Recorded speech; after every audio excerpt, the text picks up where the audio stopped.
ప్రతి ఒక్క పాపం నుండి విడుదల పొందడానికి, బ్రతుకును మార్చుకోవడానికి ఏర్పాటు చేసిన ఈ యొక్క ఉపవాస ప్రార్థనలో ప్రతి ఒక్కరూ పాల్గొని దేవుడు మనకు అనుగ్రహించాడు ఈ లోకాన్ని. ఎందుకంటే దేవుడు ఈ లోకాన్ని ఎంతో ప్రేమించాడు.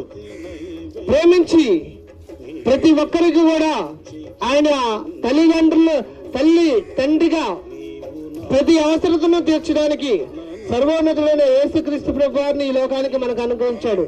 కాబట్టి క్రీస్తు యేసు నందున్న వారికి ఏ శిక్షా విధి లేదు. కాబట్టి ఆయన ఎద్దుకు వచ్చేవారిని ఆయన ఎంత మాత్రమూ త్రోసివేయడు. ఎందుకంటే నశించిన దాన్ని వెతికి రక్షించడానికి యేసుక్రీస్తు ప్రభువారు ఈ లోకానికి వచ్చారు. కాబట్టి ప్రతి ఒక్కరూ నమ్మండి. నమ్మిన వారందరూ కూడా రక్షించబడతారు. ఆయన నిత్య రాజ్యానికి తీసుకొని పోతాడని యేసుక్రీస్తు ప్రభువారు సెలవిస్తున్నారు. ఎందుకంటే నేనే సత్యమును, నేనే జీవమును, నేనే మార్గమును అని సెలవిచ్చిన దేవుడు యేసుక్రీస్తు ప్రభువారు. ఎందుకంటే ఎవరైనా ప్రమాణం చేస్తే సత్య ప్రమాణంగా చేస్తారన్నారు.